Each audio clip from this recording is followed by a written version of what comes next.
Vamos a ir al libro de Apocalipsis, en el capítulo 10. Vamos a leer desde el versículo 1 al versículo 11. Apocalipsis 10, versículo 1 al versículo 11. Y quiero que ponga mucha atención a lo que aquí dice Juan, lo que él vio, la revelación que él recibió y de lo que hemos estado estudiando, por supuesto, en estas semanas, meses. Importante poder profundizar también en ello. Leo la palabra del Señor, lo hago en el nombre de nuestro Señor Jesucristo. Amén. Dice: vi descender del cielo a otro ángel fuerte, envuelto en una nube con el arco iris sobre su cabeza. Y su rostro era como el sol y sus pies como columnas de fuego. Tenía en su mano un librito abierto y puso su pie derecho sobre el mar y el izquierdo sobre la tierra, y clamó a gran voz, como ruge un león. Y cuando hubo clamado, 7 truenos emitieron sus voces. Cuando los 7 truenos hubieron emitido sus voces, yo iba a escribir, pero oí una voz del cielo que me decía: sella las cosas que los 7 truenos han dicho y no las escribas. Y el ángel que vi en pie sobre el mar y sobre la tierra levantó su mano al cielo y juró por el que vive por los siglos de los siglos, que creó el cielo y las cosas que están en él, y la tierra y las cosas que están en ella, y el mar y las cosas que están en él, que el tiempo no sería más, sino que en los días de la voz del 7º ángel, cuando él comience a tocar la trompeta, el misterio de Dios se consumará, como él lo anunció a sus siervos los profetas. La voz que oí del cielo habló otra vez conmigo y dijo: ve y toma el librito que está abierto en la mano del ángel que está en pie sobre el mar y sobre la tierra. Y fui al ángel diciéndole que me diese el librito, y él me dijo: toma y cómelo, y te amargará el vientre, pero en tu boca será dulce como la miel. Entonces tomé el librito de la mano del ángel y lo comí, y era dulce en mi boca como la miel.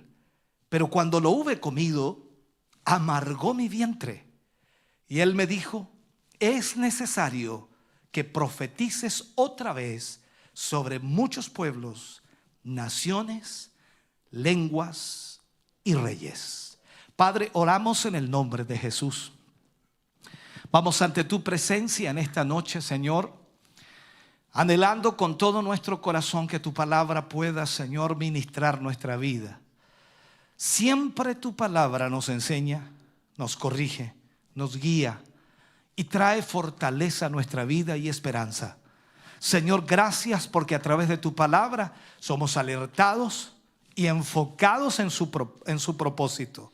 Señor, gracias por lo que en esta noche recibiremos a través de esta palabra. En el nombre de Jesús te pedimos y te rogamos, Señor, que tú puedas hablar a cada uno de nosotros aquí presentes y a aquellos que están a través de los medios de comunicación. En el nombre de Jesús lo pedimos. Amén y amén, Señor. Fuerte ese aplauso de alabanza al Señor. Aleluya. Bendito Dios. Puede sentarse, mi hermano, mi hermana. Vamos a estudiar hoy de este capítulo 10, versículo 1 al 11, y usar como título el ángel con el librito. El ángel con el librito. De acuerdo a lo que leemos en este capítulo, sobre todo en el versículo 1, se nos da la descripción del ángel.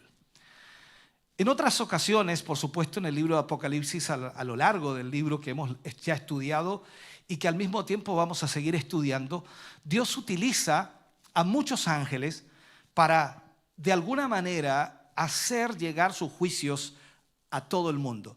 Pero en forma especial también utiliza ángeles para entregar a Juan la revelación, como es el caso de Apocalipsis 1:1 y también es el caso de Apocalipsis 22:6 y este que estamos viendo.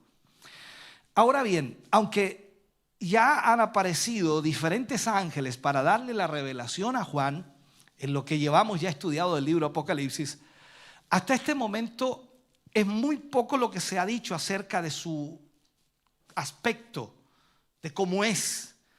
Se ha concentrado más la atención sobre lo que ellos hacían o decían, pero aquí se nos da una descripción del ángel.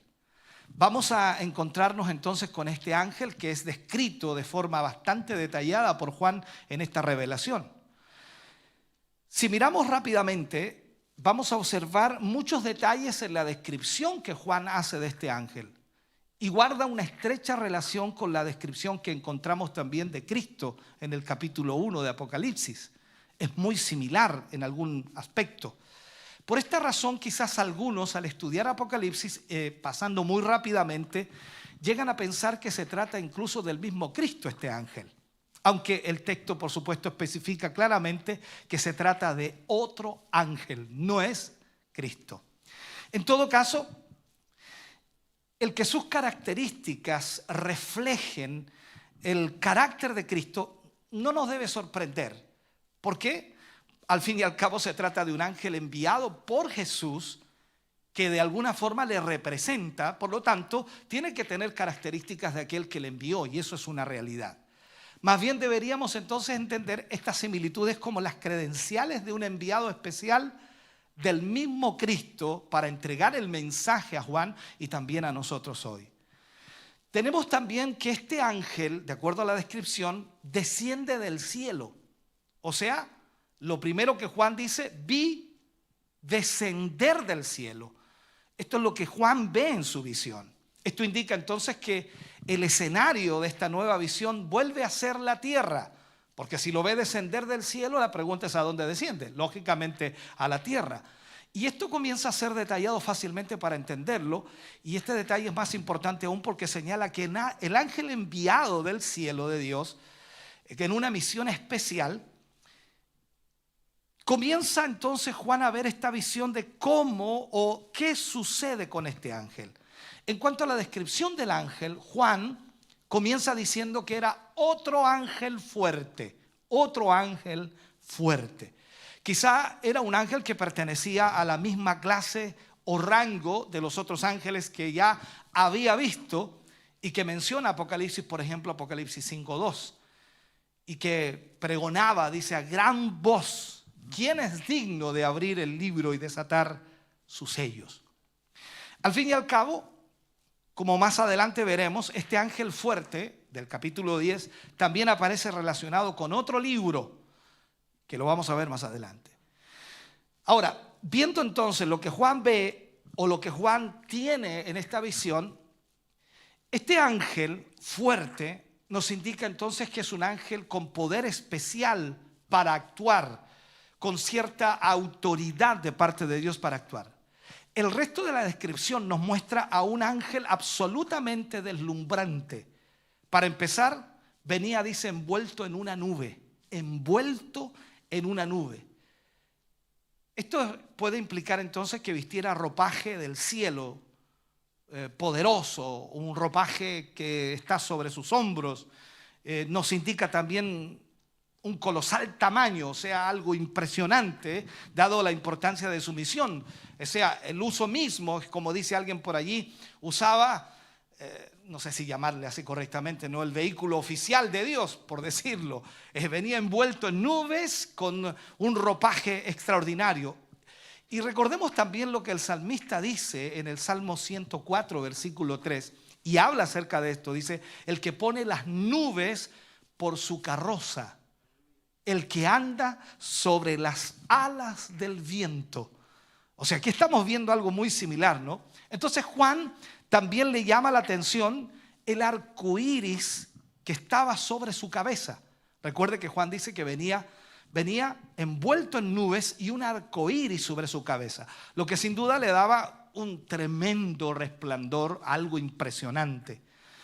Como ya recordaremos en la Escritura, en la palabra de Dios, esta no es la primera vez que el arco iris aparece en el libro de Apocalipsis. ya que lo encontramos también en Apocalipsis capítulo 4, versículo 3. Habla acerca de esto. Entonces, aquí vemos que el mismo trono de Dios estaba rodeado de un arco iris. En aquella ocasión dijimos que el arco iris evocaba el pacto de Dios con Noé, por medio del cual Dios manifestó su gracia, su misericordia y prometió no volver a destruir la tierra mediante un diluvio. Eso lo vemos en el pacto que hace con Noé en el libro de Génesis capítulo 9. La combinación entonces de la nube como símbolo de juicio y el arco iris como una señal de la fidelidad de Dios, de sus promesas, las promesas que Dios hace, nos recuerdan entonces una vez más que la misericordia de Dios está también en medio de sus juicios.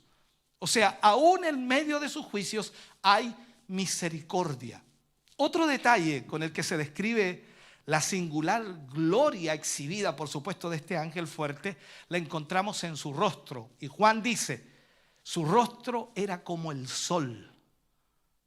Y uno dice, Dios mío, la tremenda visión que estaba teniendo Juan. Su gloria, en otras palabras, era radiante, era luminosa, era sin duda un reflejo de la del Señor Jesucristo, tal como lo dice también Juan en Apocalipsis 1:16. Por último, dice que sus pies eran columnas de fuego. Sus pies eran columnas de fuego, firmes, estables, podríamos decirlo, resplandeciendo con hermosura, pero al mismo tiempo con fuerza, con poder. Además, si lo relacionamos con la columna de fuego, con la que Dios acompañó a Israel en su peregrinaje en el desierto, nos sugiere entonces la presencia de Dios con su pueblo y también su protección. Esto lo podríamos definir de esa manera. Por eso digo que en medio de los juicios de Dios aún hay misericordia de Dios. Lo que Juan ve entonces aquí es un librito abierto. Un librito abierto. Apocalipsis versículo 2 del capítulo 10 que estamos estudiando tenía en su mano, dice, un librito abierto. Este ángel que vio Juan en su visión y que por supuesto vemos que era inmensamente grande. ¿Por qué? Porque había posado uno de sus pies sobre la tierra y otro de sus pies sobre el mar. O sea, para que eso se haga no es un asunto de ganarse en la orilla de la playa tan solo, sino que tiene que tener una magnitud bastante grande. Entonces lo que dice Juan aquí es que tenía en su mano un librito abierto. Después de describir entonces el aspecto del ángel, Juan se dedica a mirar lo que tenía en la mano el ángel y lo describe de esa manera. Un poco más adelante, en Apocalipsis capítulo 10, versículo 8 al 11, que vamos a verlo también, a Juan le habla una voz del cielo y le manda, de alguna forma, que Juan tome ese librito y se lo coma. Y de lo cual después debía profetizar sobre muchos pueblos, sobre muchas naciones, sobre muchas lenguas y sobre muchos reyes. Por lo tanto, podemos pensar que el contenido de ese librito estaba relacionado con el mensaje de la palabra de Dios para los hombres de ese tiempo. Quizá de los juicios que todavía estaban por venir, podría ser una de esas realidades. Por otro lado, el librito contrasta con el libro, que lo vamos a estudiar más adelante. Contrastamos, por supuesto, con ese libro y también con el libro que aparece en Apocalipsis 5:1. Al menos hay dos diferencias en este sentido. En primer lugar, para describir que el ángel tenía en su mano un librito, o sea, está utilizando un diminutivo, algo pequeño, como dice alguien por allí, indicándonos claramente que era de menor tamaño o posiblemente contenía una parte de la revelación o del programa de Dios para el establecimiento de su reino en este mundo. Por ahí más o menos entonces estamos viendo que Juan ve y observa y comienza a ver esta visión y comienza a explicarla, tratando de detallar lo que él ve y observa para que nosotros podamos entender lo que está sucediendo. En segundo lugar, la diferencia del primer libro con este, que es el librito, este librito no estaba sellado, el anterior sí, dándonos a entender que su contenido no estaba oculto o que estaba listo para ser revelado, estaba abierto. Entonces, mirando toda esta visión que Juan está teniendo y está explicando en el libro de Apocalipsis, pareciera difícil de entender, pero nos estamos dando cuenta que cuando comenzamos nosotros a comparar escrituras y a ver en la misma palabra de Dios las respuestas del Apocalipsis, las tenemos allí y nos damos cuenta entonces de lo que Dios quiere decirnos. Luego Juan explica y dice en esta visión, desde el versículo 2 al versículo 4, habla, dice, y puso su pie derecho sobre el mar y el izquierdo sobre la tierra, y clamó a gran voz como ruge un león, y cuando hubo clamado, 7 truenos emitieron sus voces. Cuando los 7 truenos hubieron emitido sus voces, yo iba a escribir, dice Juan, pero oí una voz del cielo que me decía, sella las cosas que los 7 truenos han dicho y no las escribas. Después nos dice que el ángel puso su pie, dice, derecho sobre el mar y el izquierdo sobre la tierra. Aquí es donde digo yo que es inmensamente grande. Su posición, y vamos a ponerlo así, unida a la descripción hecha de él, nos da una idea de su gran tamaño. Tiene que haber sido un tremendo ángel. Algunos podrían recordar, sin duda, y va inmediatamente a nuestra mente, y yo creo que vamos algunos de nosotros a nuestra niñez cuando veíamos algunas películas en blanco y negro, de estas películas griegas, ¿no? Cuando aparecían esos gigantes inmensos. Ya me imagino que algunos ya recordarán, de mi edad, por supuesto. ¿Ya? Y podrán recordar entonces que los dioses de la mitología griega siempre estaban enfocándose en gigantes. Ahora, pero aquí se trata de un ángel que sirve obedientemente al único Dios todopoderoso. Un poco más adelante se vuelve a repetir que tenía su pie derecho sobre el mar y el pie izquierdo sobre la tierra, pero se añade que también levanta su mano al cielo. O sea, eso lo dice en Apocalipsis 10:5. Por tanto, estaba tocando 3 partes del universo. A entender esto, la tierra, el mar y el cielo. Con todo esto se nos quiere mostrar entonces la autoridad de este ángel. Por supuesto, también nos está tratando de mostrar el mensaje que él tenía. Estando en esa posición, el ángel fuerte dice que clamó a gran voz, como ruge un león, para dar a entender aproximadamente cómo tiene que haber sido en ese momento. La potencia de su voz estaba, por supuesto, en consonancia con su enorme tamaño. Si era inmensamente grande para estar en esa posición. Pero no solo eso, el que rugiera como un león nos transmite el poder, la majestad y la autoridad de su mensaje. Inmediatamente, cuando hubo clamado, dice Juan, 7 truenos emitieron sus voces. El número 7 siempre nos habla nuevamente de la plenitud, de algo finalizado, de algo que está concretado, de algo que está perfecto. De eso se refiere aquí.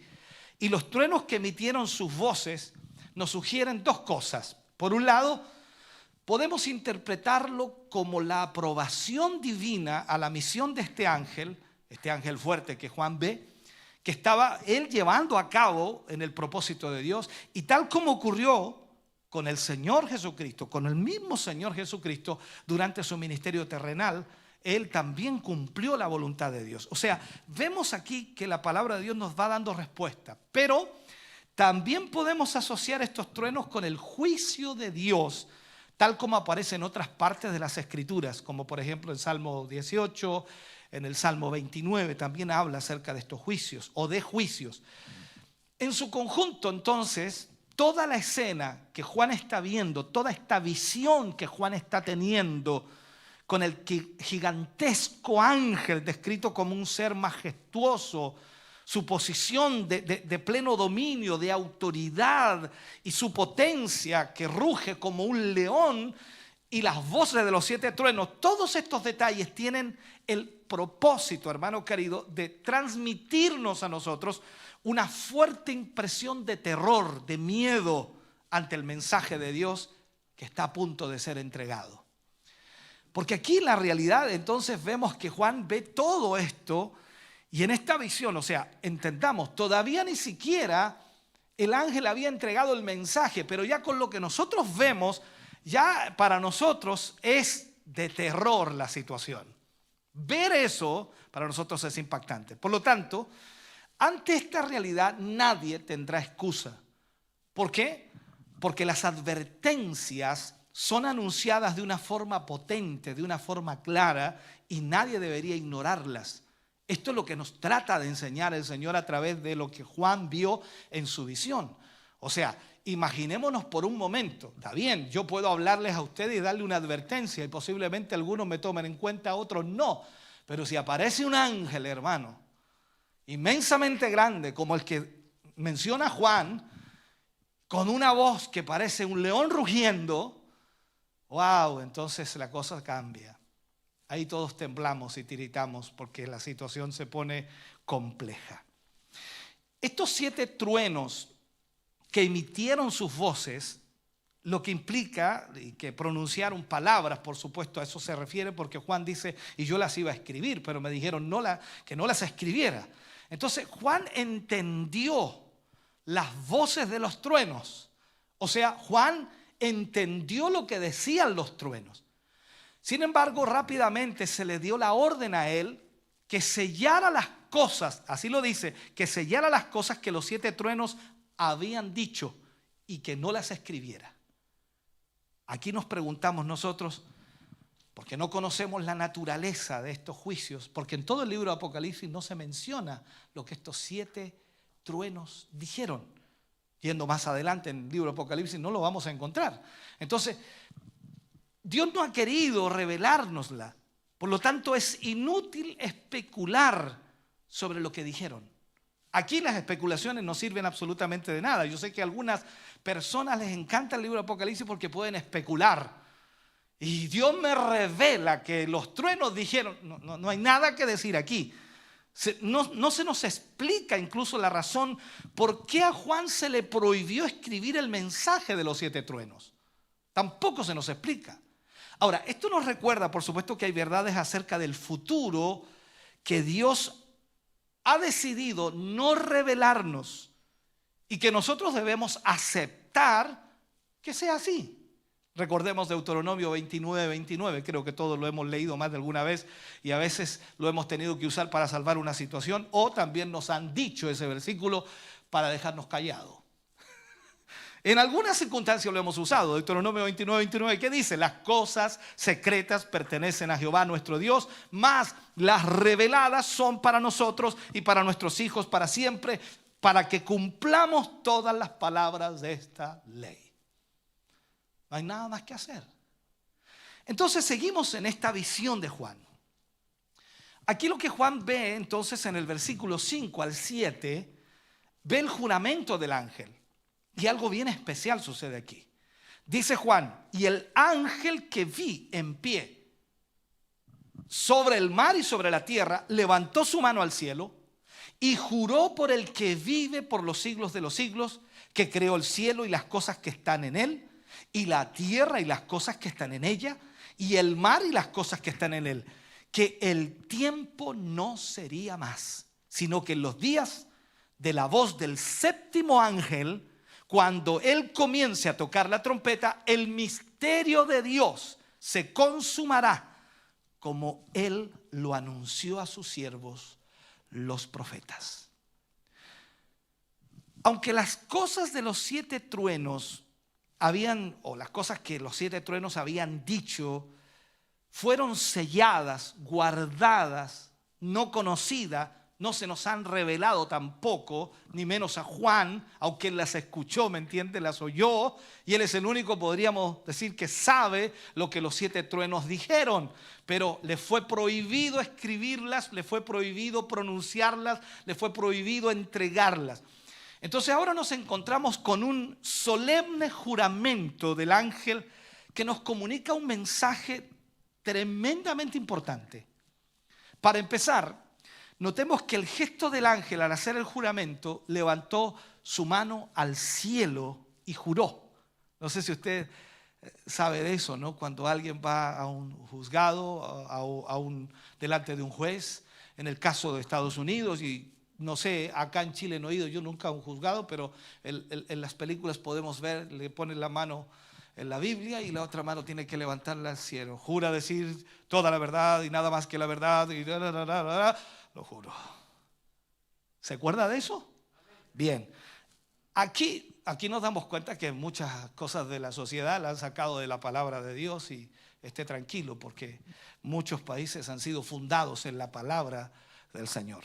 Que ahora estén ignorándola, que ahora estén dejándola de lado es un problema de ellos, pero eso es el fundamento esencial. Ahora, lo que hace aquí entonces este ángel es que levanta su mano al cielo y juró.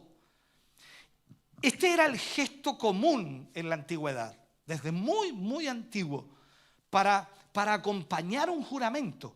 Comienza en el libro de Génesis capítulo 14 versículo 22, si quieren anotarlo ahí. Ese es el primer acto de juramento que existe. Y Dios mismo lo hacía así, en Deuteronomio 32:40 también aparece. Y también nos recuerda entonces la postura del ángel mencionado por Daniel mientras hacía otro juramento. Recordemos en Daniel capítulo 12 versículo 7. Luego vemos entonces que el juramento adquiere extrema solemnidad. ¿Debido a qué? Debido a la prolongada descripción que él hace de Dios. Una prolongada descripción que él hace de Dios. O sea, juró, ¿por quién? Por el que vive por los siglos de los siglos. ¿Juró por quién? Por el que creó los cielos y las cosas que están en él. ¿Juró por quién? Por el que creó la tierra y las cosas que están en ella. Juró por el mar, el que creó el mar y las cosas que están en él. O sea, es extraordinario.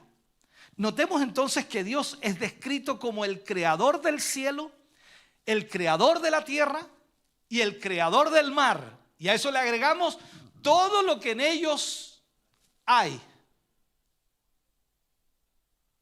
Todos nosotros. Amén. Gracias por esos amenes. Esta es la realidad. Hemos sido creados por Dios, hermano querido, y le pertenecemos a Dios. Entonces, este juramento es extraordinario. Y él levanta su mano. Este ángel fuerte levanta su mano. Con sus pies estaba tocando la tierra, con sus pies estaba tocando el mar, con su mano levantada estaba tocando el cielo y juraba por aquel que había hecho cielo, tierra y mar. Es extraordinario. Por otro lado, hermano querido, hacer un juramento así implicaba que lo que se estaba a punto de decir, que lo que se estaba a punto de realizar, podríamos decir, era de suma importancia, tremendamente importante. Porque para hacer un juramento así, tiene que ser importante. Yo sé que a veces usted en su casa, ¿no? Con sus hijos, su matrimonio, ¿no? De repente algo hablan, ¿no? Y dice, a ver, júrame lo que es así. O sea, porque es importante.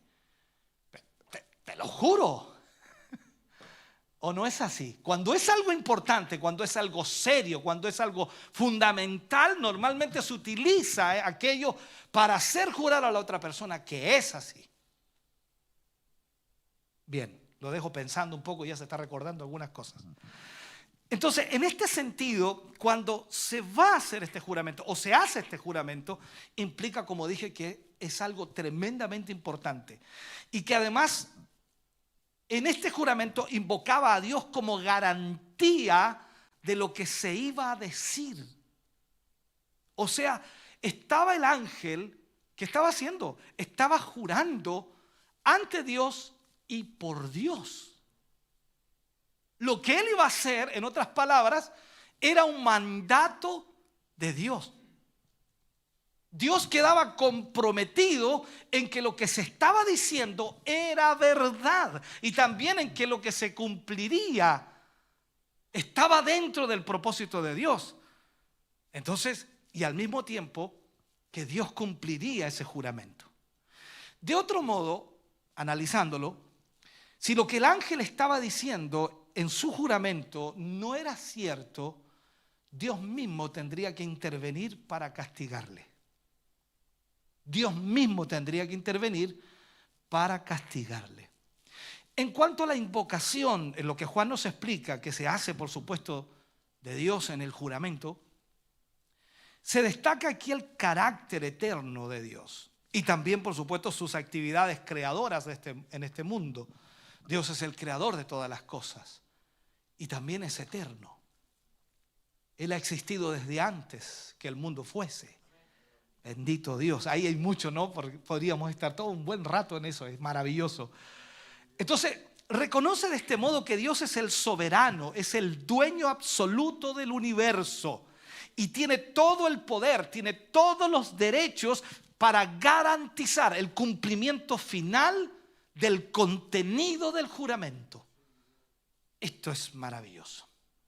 Él es entonces totalmente suficiente por sí mismo, hablando de Dios, y no depende de nadie para hacer lo que se propone. Y llegamos, por supuesto, al fin del contenido de su juramento, cuando el ángel dice que el tiempo no sería más, sino que los días de la voz del séptimo ángel, cuando él comience a tocar la trompeta, el misterio de Dios se consumará como él lo anunció a sus siervos los profetas. Esto significa entonces que los juicios de Dios sobre esta humanidad, que él por supuesto ya había anunciado previamente por medio de sus profetas, y cuando usted va al Antiguo Testamento, cuando usted lee las profecías del tiempo del fin, o sea, todas esas profecías tienen su cumplimiento fiel, se iban a cumplir sin más dilación, sin más pérdida de tiempo. O sea, por eso dice aquí que el tiempo no sería más, o sea, no habría más tiempo para que todo lo que Dios había dicho se cumpliera. A eso se está refiriendo. Entonces se iba a cumplir sin ningún tipo de pérdida de tiempo desde el momento en que el séptimo ángel comenzara a tocar la trompeta. Esto es como decir, sería la última señal del aviso de que Dios pondría fin al estado caótico en que el mundo se encuentra. Es como dice, hasta ese momento, hasta antes que el ángel toque la séptima trompeta, hay tiempo para arrepentirse. Oh, Dios mío. En ese momento, cuando el ángel toque la trompeta, Dios derramará su ira sobre todos aquellos que no quisieron creer en el evangelio de Jesucristo, que no quisieron creer a la gracia del Señor, sino que vivieron en rebeldía contra Él. También se dará respuesta, recordemos, lo vimos en Apocalipsis capítulo 6, versículos 9 y 10, también se dará respuesta al clamor de los mártires, cuyas almas reposaban bajo el altar y preguntaban insistentemente a Dios: ¿hasta cuándo, Señor santo y verdadero, no juzgas y vengas nuestra sangre de los que moran en la tierra? Entonces, tendrá lugar también el juicio de todo tipo de maldad cometida en este mundo y que por el momento no ha sido castigada. Por fin, entonces, podríamos decir, va a prevalecer la justicia, porque el mismo Señor Jesucristo volverá a este mundo a gobernarlo. A gobernarlo. Entonces el hombre y el carácter de Dios serán, de alguna manera, el nombre y el carácter de Dios serán exaltados plenamente, porque en ese momento la justicia de Dios reinará en el mundo. Cuando vemos entonces lo que de alguna forma Juan ve en esta visión, y marca también Juan al final de las palabras que pronuncia, el misterio de Dios que él anunció a sus siervos los profetas. El apóstol Pablo resume en uno de los escritos, sobre todo cuando él escribe a los Efesios, en el capítulo 1, versículos 9 y 10 le habla y dice: dándonos a conocer el misterio de su voluntad, según su beneplácito, el cual se había propuesto en sí mismo de reunir todas las cosas en Cristo, en la dispensación del cumplimiento de los tiempos, así las que están en los cielos como las que están en la tierra. O sea, Dios había dispuesto todos los tiempos. Dios había dispuesto todo lo que iba a suceder y a ocurrir, y se lo había planteado a sus profetas. Se lo había dicho cómo ocurriría. Entonces, en la consumación del plan de Dios que Él había anunciado por los profetas, el Señor Jesucristo vendrá a castigar a todos los malvados y a establecer su glorioso reino. Todos hemos tenido la oportunidad, y todo ser humano sobre esta tierra ha tenido la oportunidad de arrepentirse de su pecado y recibir salvación a través de Jesucristo. Y ante ese momento, cuando el Señor Jesucristo venga a juzgar, y con los juicios que vendrá para destruir a todos los que no quisieron creer a Él, nadie podrá quejarse, porque todos hemos tenido la oportunidad. Ahora, todas las profecías pueden parecer muy antiguas, ¿no? Pero Dios no ha olvidado ninguna de ellas. Pueden pasar los años, los siglos, y Dios no se olvida de cada una de sus palabras. Por eso dice la Escritura que Él no es hombre para mentir, ni hijo de hombre para arrepentirse. Lo dice en esa perspectiva.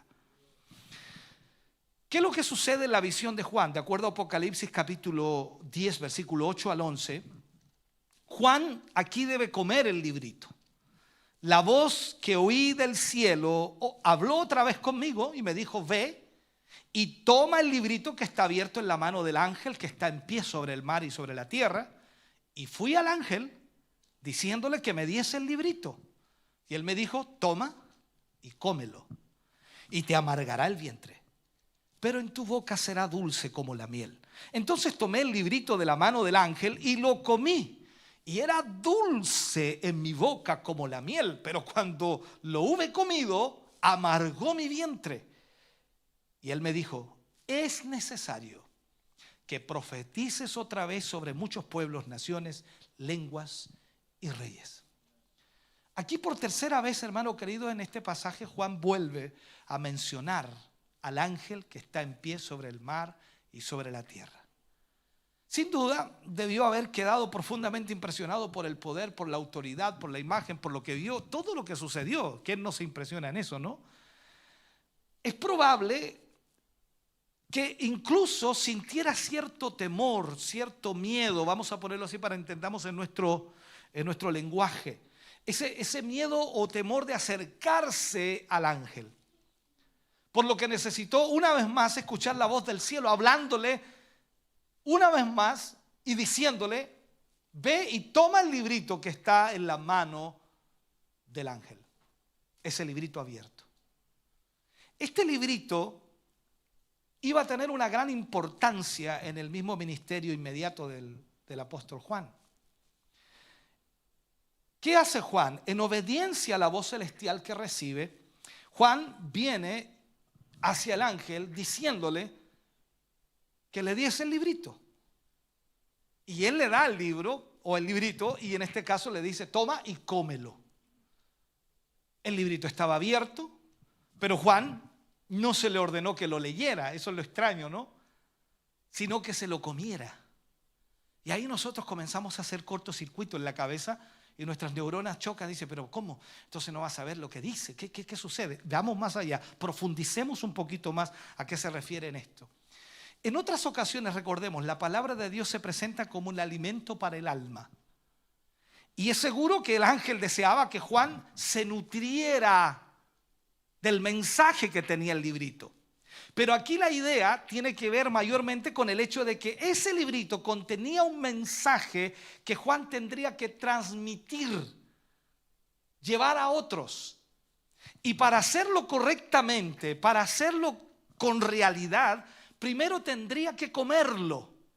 O sea, haciéndolo completamente suyo, introduciéndolo en lo más íntimo de su ser.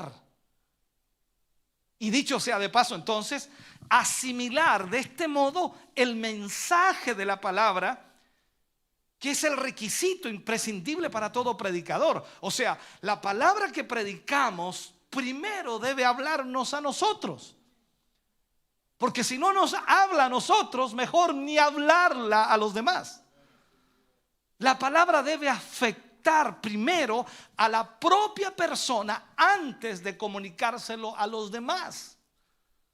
Entonces el ángel le advirtió antes de que Juan lo comiera de que el contenido de ese librito tendría un doble efecto sobre él.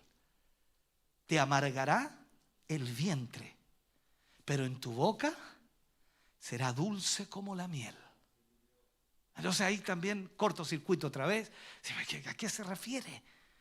El sabor amargo seguramente tenía que ver con el hecho de que el mensaje que contenía el librito estaba relacionado con los juicios inminentes que se cernían sobre los impíos a causa de la rebeldía, del pecado y de la desobediencia.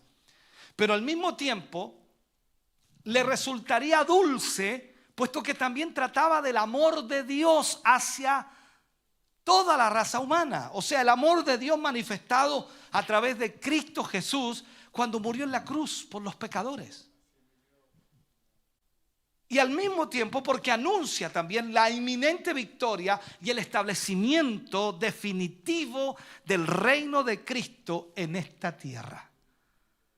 También sería dulce para Juan, porque el hecho de ser partícipe de los pensamientos e intenciones divinas, el ser designado, usado para ser el portavoz de su palabra en este mundo, hermano querido, es el más alto honor que hombre puede tener. Entonces iba a ser dulce para él, maravilloso, es una honra, es algo glorioso, es algo maravilloso. Pero resultaría amargo, ¿en qué sentido? Porque también tendría que experimentar en su propia persona que muchos hombres despreciarían y perseguirían al mensajero de Dios. Y esto es una realidad. El profeta Jeremías tuvo una experiencia similar, y usted lo recuerda, ¿no? Similar a la de Juan. Y dice que después de haber comido sus palabras se sentó solo porque Dios le llenó de indignación. Eso lo dice Jeremías. O sea, él también sufría la oposición de los hombres de su tiempo, a quien fue encargado de llevar el mensaje de Dios. Él llevaba el mensaje de Dios y los hombres le respondían con rechazo. Cada creyente, hermano querido, en esta mezcla de sensaciones dentro de lo que vivimos y experimentamos como hijos del Señor, dentro de nuestro propio ser experimentamos también esto, la dulzura de la palabra de Dios en nuestra vida, pero la amargura por el rechazo de esa misma palabra de los hombres. O sea, los hombres la rechazan. Por un lado, anhelamos nosotros la venida de Cristo en gloria para la destrucción de Satanás y el establecimiento del reino glorioso de Jesucristo sobre esta tierra, pero se entristece nuestro corazón pensando en el juicio y la condenación eterna de los que no han querido creer en el Señor. Y eso nos amarga, nos trae tristeza, nos trae dolor. Como consecuencia entonces de todo esto, el predicador de la palabra de Dios tiene que proclamar fielmente los juicios contra la maldad humana, contra el pecado humano, porque toda la palabra tiene y contiene estos juicios, pero no lo vamos a hacer con alegría. No es que nosotros nos vamos a parar en el altar y nosotros vamos a decir y nos alegramos porque el Señor va a hacerlos arder en el infierno como la estopa, aleluya. O sea, es imposible.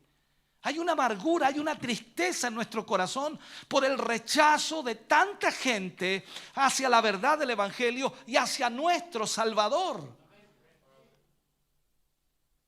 Tampoco seremos como esos hombres vanos que solo se acercan a la palabra con el fin de satisfacer su curiosidad acerca del futuro de este mundo, a ver qué es lo que dice Dios y tener el conocimiento de aquello, pero no lo aplican a su vida. O como muchos expositores bíblicos que solo parecen interesados en poner en orden los acontecimientos cronológicamente para que de alguna manera esos acontecimientos futuros cuadren con el sistema teológico que ellos tienen. Hay una cantidad de personas en esa posición hoy día. No, hermano querido. El verdadero profeta de Dios, el verdadero hombre de Dios, sufre amargamente viendo las cosas terribles y espantosas que muchos hombres van a sufrir. En todo lo que ya hemos estudiado del libro Apocalipsis, hermano querido, he llorado a mares en momentos, he llorado sabiendo lo que va a suceder sobre esta tierra, sabiendo que la tercera parte de los hombres serán muertos, que la cuarta parte será presionada por 5 meses y estarán sufriendo calamidades. Y uno dice, Dios mío, ¿cuántos seres humanos han rechazado al Salvador? Van a sufrir, ¿cuántos hombres van a sufrir? Cuando se desaten los juicios de Dios sobre este mundo, el sufrimiento del hombre será atroz, será terrible.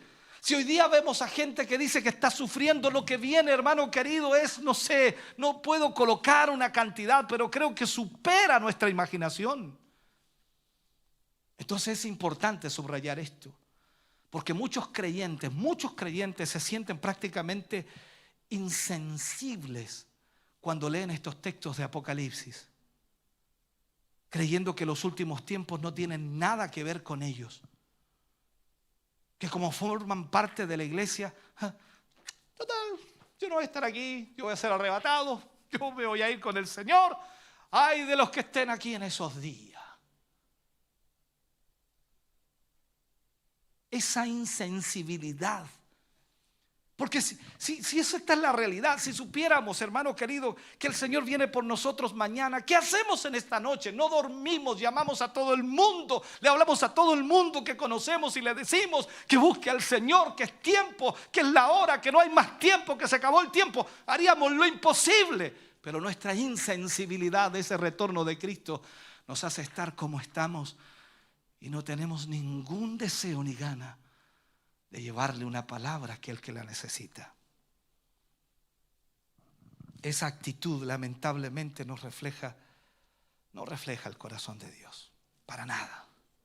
Cada creyente debe seguir el ejemplo de Juan y proclamar el mensaje de Dios, aunque nos resulte amargo, hermano querido, aunque a nosotros mismos nos resulte amargo porque nos van a rechazar, porque no nos van a escuchar, pero alguien nos va a oír. Alguien nos va a escuchar. Yo digo, alguien debe estar oyendo en este momento. Alguien debe estar escuchando. Alguien debe estar quebrantándose en su corazón. Alguien debe estar pensando, necesito a Jesús. Sabemos que a muchos no les va a gustar el mensaje. El mundo está esperando oír cosas agradables, predicadores que les anuncien paz, que le anuncien prosperidad, que esta pandemia va a pasar y que vamos a volver a una realidad que teníamos antes de esto y que todo va a mejorar y que todo va a ser lindo y hermoso, pero no vendrán tiempos mejores. Pero como estamos viendo hoy día, el mensaje de Dios contiene muchas advertencias serias y también amargas. Entonces, ¿qué hizo Juan? Juan obedeció la orden celestial y efectivamente experimentó lo que le había dicho de antemano el ángel. Entonces tomé el librito de la mano del ángel y lo comí.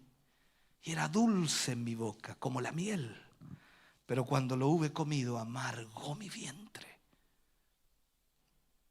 O sea, una vez que lo hubo hecho, el ángel le dijo, es necesario que profetices otra vez sobre muchos pueblos, naciones, lenguas y reyes. Y usted dice, pero pastor, Juan estaba en la isla de Pasmo, desterrado, murió allí.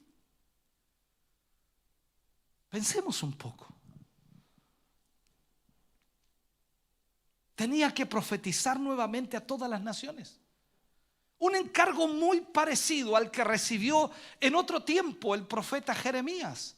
Muy parecido.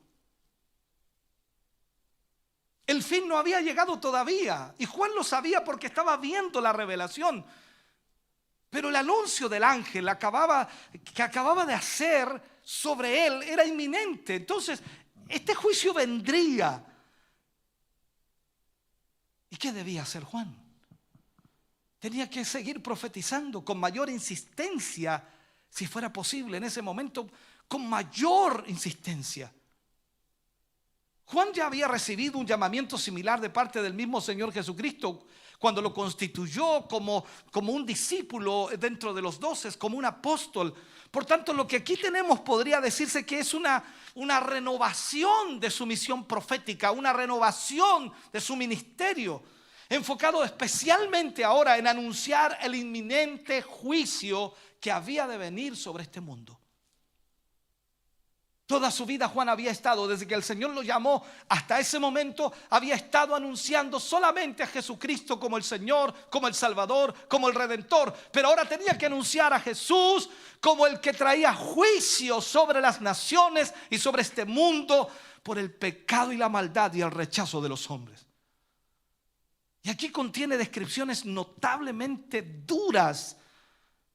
Porque cuando leemos esto, hermano querido, nos damos cuenta del juicio tremendo de Dios sobre este mundo. Entonces pensemos en un momento. Juan estaba en la isla de Patmos.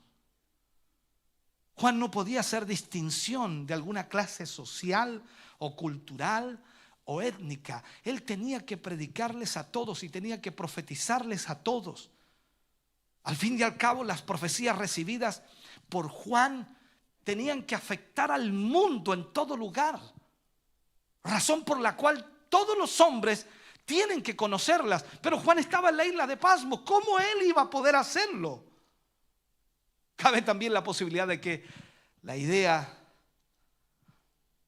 que debía profetizar no es en realidad, no es profetizar a, sino profetizar sobre. Es decir, que su profecía iba a tener como contenido lo que habría de ocurrir en todas las personas en este mundo, sin distinción alguna. Esta interpretación, hermano querido, se vería confirmada por el contenido de los restantes capítulos de Apocalipsis. Aunque finalmente, ya sea que la profecía sea dirigida a todas las naciones, o que trate con ellas, en cualquier caso, cada persona debe conocerlas, porque la copa del juicio de Dios ha de ser derramada, ha de ser bebida por todas las personas. No obstante, cuando Juan recibe este encargo era muy mayor, muy anciano. Recordemos que Juan ya era un anciano y además se encontraba, como dije, exiliado en la isla de Patmos. O sea, ¿cómo poder cumplir lo que el ángel estaba diciendo? Tienes que profetizar a todas las naciones, reyes. Parecía muy difícil. Muy difícil que su profecía pudiera llegar muy lejos. Sin embargo, ¿qué hizo Juan? Él las escribió. Y Dios se encargó de darlas a conocer. ¿Me está entendiendo? En todos los extremos de este planeta, hasta nuestros días, Dios se ha encargado de dar a conocer esta profecía que Juan recibe en la isla de Patmos, siendo ya un anciano. Podemos decir entonces que Juan cumplió fielmente con el llamamiento recibido de Dios y cumplió con creces lo que el ángel le dijo: tienes que profetizar. Por eso cuando hablamos del libro de Apocalipsis, hablamos de la revelación, hablamos de la profecía, no es un libro cerrado para nosotros, sino que tiene la explicación en la misma escritura, y lo que tenemos que hacer es profundizar en él y no buscar en otros lados, sino que en la misma palabra de Dios está la interpretación correcta para lo que Dios está diciendo. Cada uno de nosotros en este momento y en este tiempo necesita conocer la palabra del Señor. Quiero que se ponga de pie por un momento.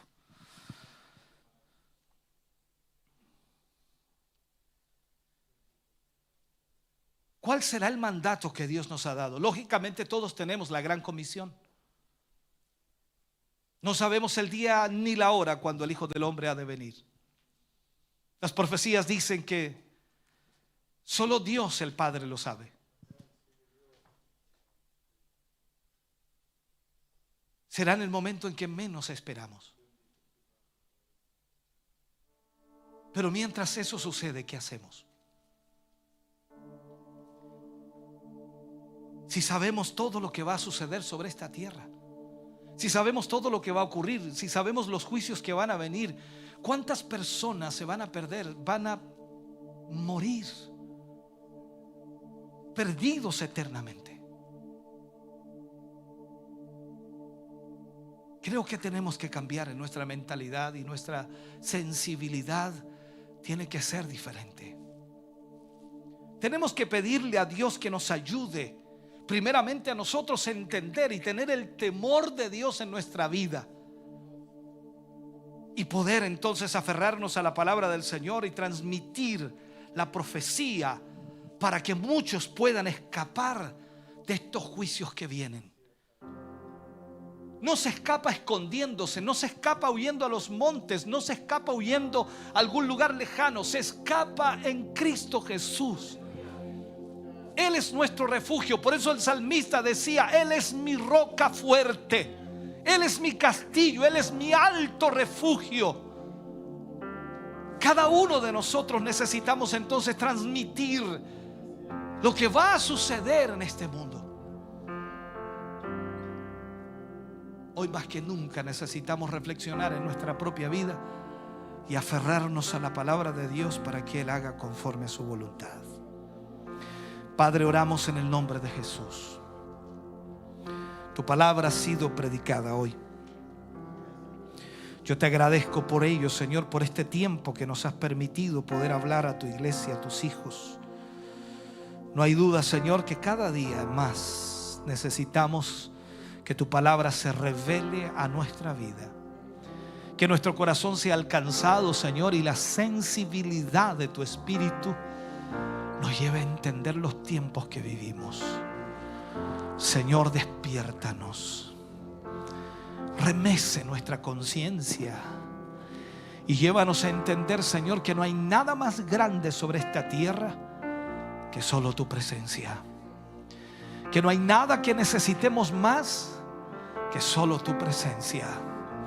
Que no hay nada que pueda satisfacer nuestro corazón, nuestra alma, nuestro ser, que solo tu presencia. Padre, en el nombre de Jesús te pido, Señor, que puedas bendecir las vidas de tus hijos y de tus hijas. Que puedas, Señor, fortalecerles, que puedas animarles, que puedas levantarles, Señor, que puedas provocar una bendición especial sobre cada uno de ellos. Padre, les bendecimos en esta noche y te pedimos que esta palabra, Señor, que hemos ministrado pueda ser grabada en sus corazones y que vuelvan a sus casas, Señor, nerviosos, preocupados, intranquilos, Señor, sensibles a la voz del Espíritu. Que puedan volver, Señor, con una conciencia clara del gran mandamiento que nos has dado de ir y predicar tu evangelio a toda criatura. De hablarles a la gente, Señor, que si no vienen a Jesús se perderán eternamente. Que si no te reciben a ti, Jesús, estarán perdidos. Padre, en el nombre de Jesús, gracias por esta palabra. Gracias por hablarnos. Te agradecemos tu presencia en este lugar. En el nombre de Jesús, amén y amén, Señor.